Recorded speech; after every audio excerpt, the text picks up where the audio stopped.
అంతిమ దైవ గ్రంథం ఖుర్ఆన్. 9 అత్తౌబా పశ్చాత్తాపము. అఊజు బిల్లాహి మినష్ షైతానిర్ రజీమ్.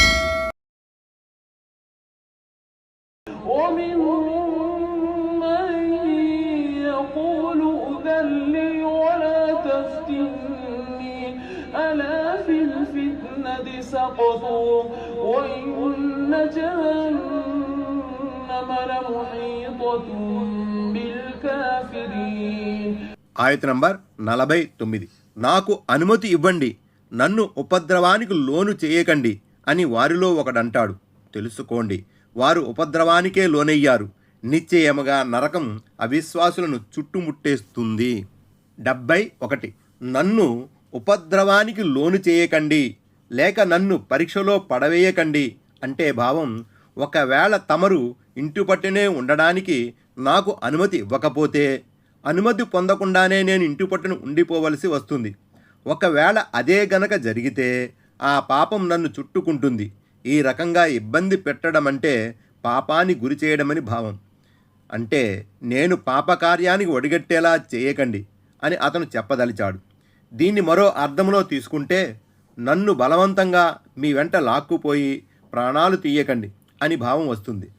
జద్ బిన్ ఖైస్ అనే వ్యక్తి వచ్చి, నన్ను మాత్రం మీ వెంట తీసుకువెళ్ళకండి, రోమను స్త్రీలను చూసి నన్ను నేను నిగ్రహించుకోలేను అని అన్నాడని చెప్పబడుతుంది. ఈ మాటలు వినగానే మహాప్రవక్త సల్లల్లాహు అలైహి వసల్లం ముఖం తిప్పుకొని అతనికి అనుమతి ఇచ్చేశారు. అప్పుడు ఈ ఆయతు అవతరించింది. వారు ఇప్పటికే ఉపద్రవానికి లోనయ్యారు అని అనబడింది. జిహాదు కొరకు బయలుదేరమన్న ప్రవక్త సల్లల్లాహు అలైహి వసల్లం ఆదేశాన్ని పెడచెవిన పెట్టడమే ఓ అపరాధం. ఈ అపరాధానికి వారు ఎలాగో ఒడిగట్టారు. మరణానంతరం నరకాగ్ని వారిని నలుమూలల నుంచి చుట్టుముట్టనుంది.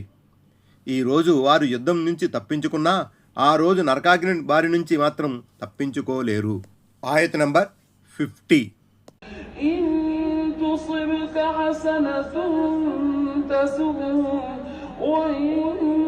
تصبك مصيبة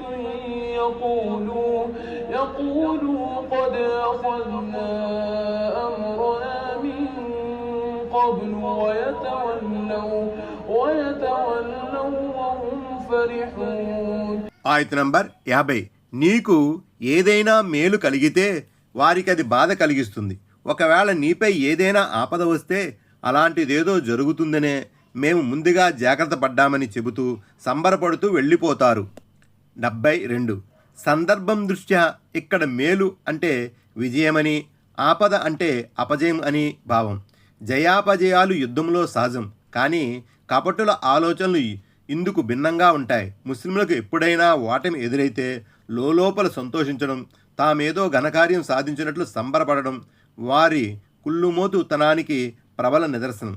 వారు పైకి మీ శ్రేయోభిలాషులుగా కనిపించినప్పటికీ లోపల నుంచి వారు మీ బాగోగులను కోరుకోవటం లేదు. వారి మనస్సులో మీ పట్ల వైరభావం, విద్వేషం పేరుకుని ఉంది. ఆయత్ నంబర్ 51.